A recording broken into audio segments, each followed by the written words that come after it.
Hey everyone, Greta here. Today we are going to talk about when we're doing EPK2 or the flying splits, the legs tend to swing to the side. So this is for those of us who know how to get into EPK2. So if you are wondering how to do the actual arm balance, I have actually included the how-to in the description below, like in the link in the description below. So feel free to click on that link for a more detailed explanation. All right, so EPK2 is like still one of the very popular arm balance again because it's so aesthetically pleasing to the eye. It looks so cool. You're floating on the arms, you're in the split. It's easy. Easy in terms of it looks quite effortless, right? You see people gliding into it, and it doesn't look very complicated either. You're kind of floating in a split.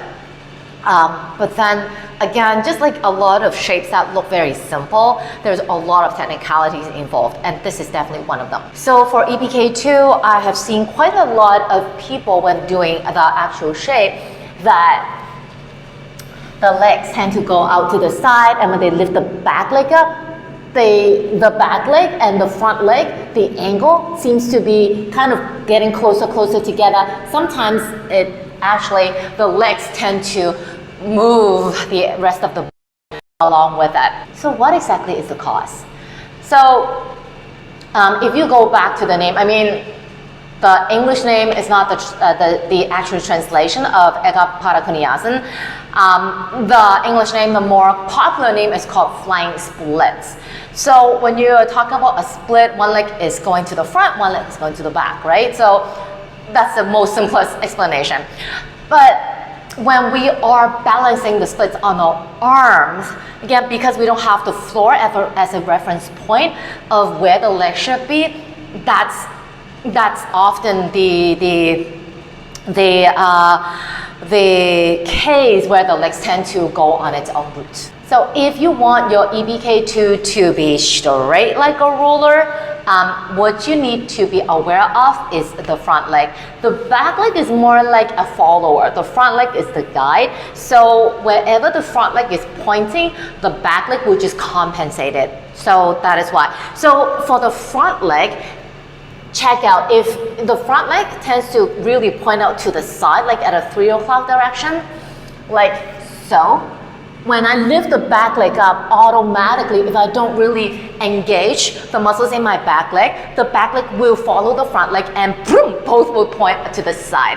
So if the front leg is pointing to a 3 o'clock direction, I really need to make sure that the back leg is really activating and pointing all the way to the back. So that requires quite a bit of awareness in the back leg. Again, the back leg is something that we can't really see, and we're so focusing on balancing on our arms, we want to fly that the back leg tends to lose a lot of attention.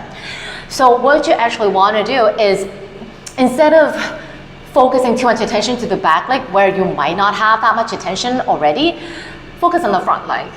As I said earlier in the video, splits means the front leg goes to the front, the back leg goes to the back, right? If you're talking about in terms of a clock, the front leg wants to point to a 12 o'clock direction, and the back leg will naturally go to a 6 o'clock direction. So the front leg, it requires quite a bit of hip mobility as well. So before you actually attempt the flying splits, what you actually want to do is do a lizard. And this lizard, I know that a lot of people don't like to do lizard, or they want to find, I don't want to say cheap, but they are more goal oriented, let's say, that they would do other things instead of focusing on the most important point, which is the leg or the hip. So when you're doing a lizard, and I'll be facing the camera to do it, a lot of people tend to have the knee wing out. It's easier that way. It's more of an external hip rotation, and the hip and the leg is going out away. It's more accessible to a lot of people. It feels better too. And it's easier. Also, it's a lot more accessible. But then for this particular shape, the EPK2, where if you want the front leg to be pointing at a 12 o'clock direction, the toes and your knee is 12 o'clock. So a lot of people, they are focusing on how close the body is to the floor. So a lot of times, people would actually sacrifice the hip, and they will focus on the arms. So for this one, what you actually want to do is feel the knee coming in to the shoulder. Okay, you feel a lot of the inner thigh more active. So in other words, this is more of an adduction than an abduction. Adduction meaning the legs coming in, abduction out to the side. So if you're doing like a wide leg forward fold, this also helps with EPK2. How is, instead of letting the legs just kind of flop out to the side, you want to feel the legs coming in, drawing in to the midline, so that when you're attempting EPK2, the legs know what to do. Back to lizard. So if you are here, okay, even if you want to have your forearms coming down to the floor, this is more like a byproduct. This is secondary. Primary is the hip. The knee wants to come in, really hugging into that shoulder, okay, without moving the shoulders, and just stay here. Ground the big toe. Okay. This requires a lot more effort, a lot more awareness. But once you feel this becomes more natural to you, when you do EPK2, the leg, you want to aim it at the 12 o'clock direction.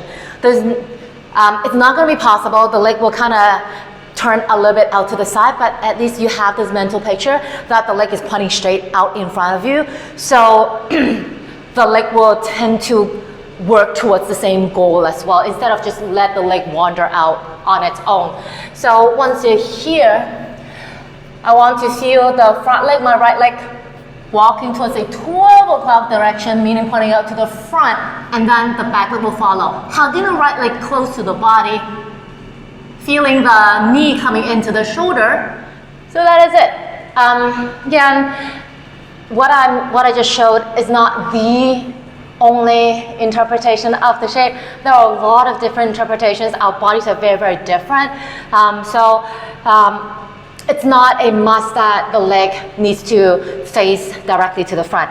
But just stating the fact that if you are doing EPK2, if you feel that the legs are swinging to the side, you feel kind of clueless about it, you feel that whenever you're doing EPK2, it's not a very solid shape, you feel kind of like a moving shape, then that could be one of the reasons why. It's mostly the front hip that is not having too much attention to, and that will cause the back leg to also turn with it.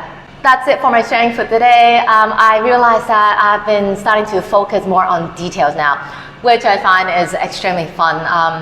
Yeah, basically all the shapes are based on details, just to keep the shape solid and keep the body happy. Do you like my video? Share it and subscribe to my channel if you haven't already done so. And if you'd like to practice with me in person or online, drop me a message on my IG or Facebook and I'll respond to you ASAP. Take it easy. Bye bye.